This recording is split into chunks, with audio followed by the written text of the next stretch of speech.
ঠিক তেমনই চামেলিও একটি মেয়ে যে চায় তার জীবনে কেউ আসুক, তাকে পরিপূরক করুক।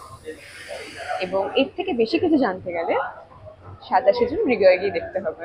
এই মুভিতে হলো এই যে পুরুষ এতগুলো পুলিশ আছেন, চামেলির সাথে তাদের কি হবে না হবে সেটা দেখতে হবে। এটা তো একটা সত্য ঘটনা অবলম্বনের স্টোরি, আমরা শুনেছি। এবং এটা হচ্ছে এই নিষিদ্ধ পল্লীতে যারা আছে তাদের প্রত্যেকেরই একটা কিছু না কিছু স্টোরি আছে। একদম কাউকে মানে বিক্রি করে দিয়েছে বা কাউকে পাচার করা হয়েছে, ঠিক এরকমই আমাদেরও এখানে সেরকম একটা তুলে ধরা হয়েছে গল্প। চামেলি চরিত্রটা কি একটু যদি বলো দর্শকদেরকে মৃগয়ার। চামেলি হলো ওই নিষিদ্ধ পল্লীর একটি মেয়ে, যার জীবনে কোনো প্রাপ্তি নেই।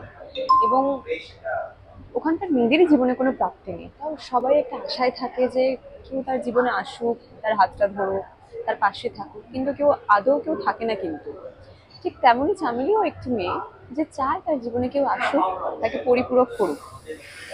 এবং এর থেকে বেশি কিছু জানতে গেলে 27 জুন হৃদয়ে গিয়ে দেখতে হবে। চরিত্র যেটা বললে তার কোনো চাওয়া পাওয়া কিছুই সে পায়নি, তো সেই চরিত্রটা কিরকম, তোমার কিরকম লেগেছিল প্রথমে শুনে, বা তুমি কিভাবে কনভিন্স হলে যে হ্যাঁ এই চরিত্রটা আমি করবো এবার, সেটা যদি একটু বলো। এটা একটু অন্যরকম চরিত্র, কারণ আমরা সাধারণত আর 5 জনের মধ্যে সেরকম এরকম একটি চরিত্রকে দেখতে পাই না। এটা সম্পূর্ণ একটি আলাদা, এবং কেউ স্বেচ্ছায় তো এই জায়গায় আসে না। এর জন্য আমি রিসার্চ করেছিলাম, আমি সেই জায়গাতে গেছিলাম, গিয়ে আমাকে টিম হেল্প করেছে সেখানে গিয়ে রিসার্চ করার জন্য। তাদের সাথে আমি কথা বলেছি, কিছু জানতে চেয়েছি তারা কিরকম ভাবে কথা বলে, বা বা তারা কেমন ভাবে জীবনযাপন করছে। তো তারা আমাকে অনেকটাই হেল্প করেছে, এবং আমি নিজেও কিছু স্টাডি করেছি। যখন স্ক্রিপ্টটা পাই আমি প্রথমে চরিত্রটি মানে আমি জানতে পারি চরিত্রটি তো এরকমই একটা মানে অপ্রাপ্তি, মানে যার চাওয়া পাওয়া কিছু নেই, কিন্তু সবসময় মানে যেহেতু প্রতিটা রাত্রে দিনে রাতে পুরুষ তার জীবনে আসে, সেই পুরুষটাকে সে আর পছন্দ করে না। এইবার এই মুভিতে হলো এই যে পুরুষ এতগুলো পুলিশ আছেন, চামেলির সাথে তাদের কি হবে না হবে সেটা দেখতে হবে। একদমই।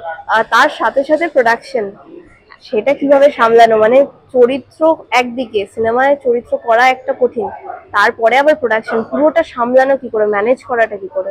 ম্যানেজ হয়ে গেছে জানো তো, মানে আর খুব ভালো লাগছে, প্রথম কাজ। আর সবাই এত হেল্প করছে, সবাই এত সাপোর্ট করছে, পাশে থাকছে।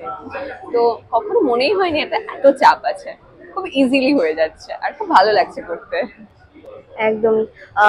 কাট টু কাট একটা অ্যাকশন সিনেমা যেখানে বলা যাচ্ছে, কিন্তু তোমাদের চরিত্র, তোমার বা প্রিয়াঙ্কাদির চরিত্রগুলো দেখে মনে হচ্ছে যে তার মধ্যে একটা গভীর স্টোরি টেলিং রয়েছে।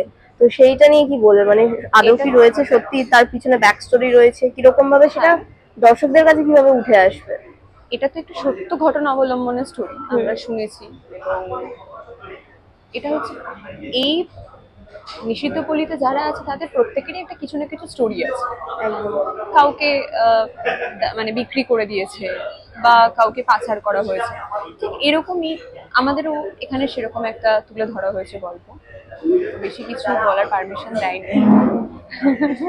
এই চরিত্র, ঠিক আছে, পুরোটা জানতে হলে তো দর্শকদেরকে আসতে হবে। একদমই। এই চরিত্রটা করার জন্য নিজেকে কতটা পড়াশোনা করতে হয়েছে বা কতটা প্রিপারেশন নিতে হয়েছে এই চরিত্রের জন্য, কারণ কি খুব সহজ একটা চরিত্র নয় কিন্তু এটা, তাই।